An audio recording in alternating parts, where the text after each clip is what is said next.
그레이스교에서 진행하는 기독교 고전 매일 읽기 프로젝트 성 어거스틴의 고백록. 고백록을 이해하기 위한 안내. 2. 고백록은 어떠한 책인가?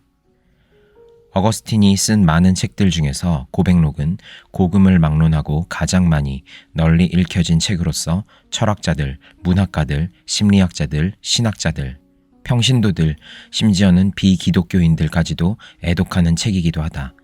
이 책은 어거스틴이 회심한 지 11년 후 감독이 된 지 2년 후에 쓰기 시작하여 주후 400년에 세상에 내놓았다. 기독교가 무엇임을 이해하려는 자는 적어도 성서와 어거스틴의 고백록은 읽어봐야 한다. 더욱이 인생의 문제를 놓고 고민하는 사람, 진리를 추구하는 데서 회의를 극복하고 확실성에 도달하고자 하는 자, 기독교 신앙의 내용을 이해해 보고자 하는 자, 자신의 신앙의 성숙을 위해 노력하고자 하는 자는 반드시 이 책을 읽어봐야 한다. 어거스틴의 고백록은 엄밀한 의미에서 자서전은 아니다. 물론 1에서 9권에서는 자기의 자서전이라고 말할 수 있는 삶의 이야기가 기록되어 있다. 우리는 이 기록을 통해서 그가 나면서부터 회심할 때까지의 그의 삶의 여정의 일면을 볼 수 있다. 그러나 이 기록은 보통 우리가 이해하고 있는 자서전은 아니다. 그는 많은 부분을 언급하지 않고 지나갔다. 어거스틴 자신도 그것을 말하고 있다. 그리고 삶의 이야기의 발전 과정도 시간적으로 기록하지 않고 기억을 더듬어 뒤로 갔다, 앞으로 갔다 하면서 중요한 사건을 택하여 논하고 있다. 그 이유는 그러한 사건을 통하여 자기가 말하려고 한 어떤 신앙적인 목적을 가지고 있었기 때문이다. 또 어거스틴의 고백록이 보통 자서전과 다르다는 이유는 그 책의 구조가 특이하기 때문이다. 1에서 9권에서는 어거스틴이 자신의 삶의 이야기를, 10에서 13권에서는 기억, 시간, 창조에 대한 철학적이요 신학적인 문제를 논하고 있다. 그러므로 구조적인 면에서도 어거스틴의 고백록은 우리가 보통 생각하고 있는 자서전은 아니다. 그러면 우리는 이 고백록을 어떠한 책이라고 이해해야 할 것인가? 그것을 이해하려면 우리는 먼저 그가 왜 자신의 고백록을 쓰게 되었는지를 밝혀야 할 것이다. 첫째로, 어거스틴이 고백록을 쓰게 된 목적은 이 책을 통하여 자기 자신이나 많은 사람들이 하나님에게 마음을 향하게 하여 그를 사랑하고 찬양하게 하기 위함이었다. 따라서 어거스틴의 자서전적 이야기는 실은 2차적인 것으로서 자기도 모르게 자기를 인도하신 하나님의 섭리를 찬양하고 감사하는 찬양록인 것이다. 이러한 목적은 그가 말년에 쓴 제고록에도 잘 나타나 있다. 내 고백록 13권은 나의 악한 행동과 선한 행동을 말함으로 공의롭고 선하신 하나님을 찬양하고 있으며 사람들의 이해와 사랑을 자극하여 하나님에게 향하게 하고 있다. 그 책은 내가 그것을 쓰고 있을 때 나에게 그러한 영향을 끼쳤고 내가 지금 그것을 읽을 때에도 나에게 그러한 영향을 아직도 끼치고 있다.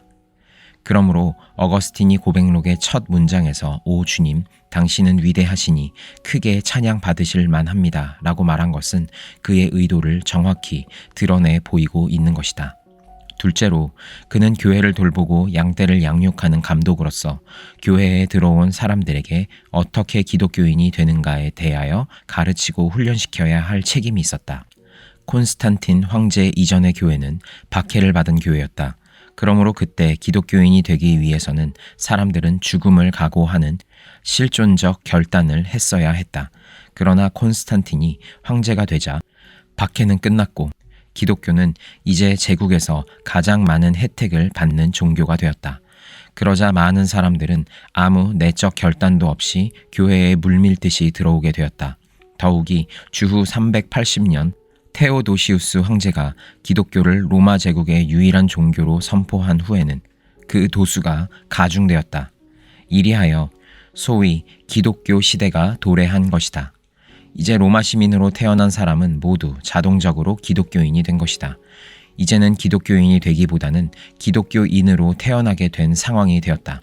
모든 사람이 기독교인인 나라에서 참다운 기독교인이 되기도 힘들고 또한 찾아보기도 힘들었을 것이다. 이러한 상황에 직면하여 교인들의 영적 생활을 지도하는 감독인 어거스틴은 어떻게 하면 그러한 명목상의 기독교인들을 훈련시켜 참된 그리스도의 제자가 되게 할 수 있을까 고심했을 것이다. 그래서 그는 어떻게 기독교인이 되는가를 가르치기 위하여 자기의 회심의 기록인 고백록을 써서 세상에 내놓은 것이다. 다시 말하면 어거스틴은 사람들에게 자기와 같이 죄에 대한 회심의 경험이 없이는 진정한 기독교인이 될 수 없다고 자기의 고백록을 통해 말해 주었던 것이다.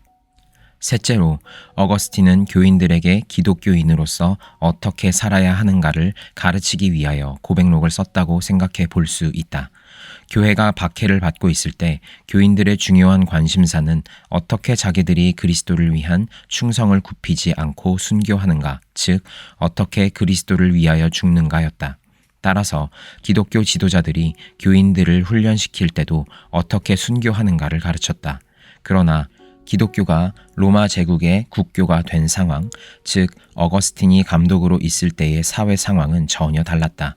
따라서 이제는 어떻게 죽는가를 가르치기보다는 어떻게 기독교인으로서 이 세상에서 살아야 하는가를 가르쳐야만 했다. 그래서 어거스틴은 자신의 고백록을 써서 우리 기독교인들은 이 세상에서 어떻게 살아가야 하는가를 말해 주었던 것이다. 무분별한 사랑을 피하고 사랑의 질서를 지키라는 권면, 단순히 관습에 따라 판단하는 정의가 아니고 전능하신 하나님의 올바른 법에 의하여 판단하는 정의를 따르라는 권면, 뇌물이나 위협을 물리치고 정직하게 공직의 임무를 수행했던 알리피우스의 이야기 등을 통해 어거스틴은 기독교인으로서 이 세상에서 어떻게 살아야 하는지 윤리를 말해주고 싶었던 것이다. 넷째로, 교인들은 양육하고 훈련시키는 사명을 가진 어거스틴은 교회에 들어온 많은 사람들에게 우리가 고백하는 신앙의 내용을 신학적으로 설명해 줄 필요를 느꼈다. 그래서 그는 자기가 젊었을 때의 신앙의 문제로 혼란을 겪었고 고민했으나 기독교의 전통적인 신앙에서 지적인 그리고 실존적인 해답을 찾았다고 고백하고 있다. 그리고 특히 태초에 하나님이 천지를 창조하시니라를 집중적으로 해설하면서 창조주에 대한 신앙을 여러 각도에서 설명해 주고 있다. 따라서 어거스틴은 이 책에서 여러 신학적인 주제들, 즉 창조론, 신론, 인간론, 기독론, 시간론, 악의 기원, 구원의 은총 등을 다루고 있다. 이 점에서 볼 때 어거스틴의 고백록은 자서전적인 신학 또는 이야기 신학의 원형이라 말해도 무관할 것이다. 그렇기 때문에 고백록은 성직자들과 신학도들 뿐만 아니라 평신도들을 위해서도 아주 좋은 신학 입문서인 것이다. 특히 신앙과 신학의 문제로 고민하는 자는 꼭 읽어봐야 할 중요한 책이기도 하다. 다섯째로, 고백록을 듣거나 읽게 될 사람들로 하여금 그 깊은 곳을 알게 하기 위함이었다. 그 깊은 곳이란 인간의 마음속 깊이에 도사리고 있는 죄인 것이다. 기독교가 콘스탄틴 황제 이전의 박해를 받고 있었던 상황 하에서는 기독교인들이 싸워야 할 적은 그들의 외부에 있었다. 즉 그들이 싸워야 할 적은 로마, 이교문화, 마귀 등이었다. 그러나 콘스탄틴 황제 이후를 살고 있던 어거스틴은 기독교인의 싸움의 대상은 밖에 있지 않고 인간 안에 있음을 말해주고 있다. 인간 안에 있는 그 적이란 바로 인간의 마음 안에 있는 죄인 것이다. 그래서 그는 이렇게 고백하고 있다. 그러므로 나는 제 자신과 더불어 싸우고 있었고 내 자신에 의하여 분열되어 있었습니다. 이 싸움은 다름 아닌 내 의지를 상대로 일어난 싸움이었습니다. 그 싸움의 원인은 내가 아니요 내 안에 있는 죄였습니다. 따라서 그의 고백록은 하나님과 사람들 앞에서 죄인인 자기를 고발하는 고발장이며 그 깊은 곳에서 하나님께 부르짖는 소리인 것이다. 바로 그러한 부르짖음과 자기 고발을 통해서 그의 영혼의 병은 치유가 된 것이다. 이러한 경험을 한 어거스틴은 자기 이야기를 통해서 그러한 깊은 곳에 빠져 있는 자들에게 감화를 주어 그들의 마음이 하나님께 향하게 되기를 원했을 것이다. 여섯째로, 어거스틴이 고백록을 쓰게 된 외적인 이유를 하나 말하고자 한다. 그가 주후 396년에 히포의 감독으로 성별되자 교회의 안팎에서 많은 비판이 쏟아져 나오기도 했다. 사람들은 그가 젊었을 때 방탕한 생활을 했던 일, 만이교도가 되어 교회를 비판했던 일들을 잊지 않았다.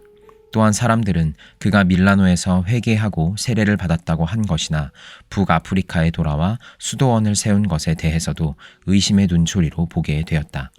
더욱이 그가 전통적인 카톨릭 교회에서 분리되어 나온 도나투스 교회를 비판하며 교회 통합을 주장하고 있었기 때문에 도나투스 파들은 어거스틴의 과거를 들추면서 인신 공격까지 했다. 이런 상황에서 어거스틴은 교회 안팎에서 일어나고 있는 오해와 비판에 대해 자기가 과거에 어떠한 사람이었고 또한 현재 어떠한 상태에 있으며 미래에 어떻게 살고자 한다는 것을 말해주는 답변을 할 필요를 느꼈던 것 같다. 이런 면에서 볼 때 고백록은 하나의 자신의 생애에 대한 변호인지도 모른다. 그러나 우리가 그의 고백록을 읽을 때 자기를 비판하는 자들에게 향한 자기 변명이라는 인상은 하나도 받지 않는다. 오히려 그는 자기의 과거와 현재를 하나님 앞에 사람들 앞에 솔직하게 내놓고 비판하며 평화의 나라에 도달할 때까지 어떻게 살고자 함을 기록하고 있다. 이 점에서 어거스틴의 고백록은 흔히 말하는 자서전과는 다른 것이다.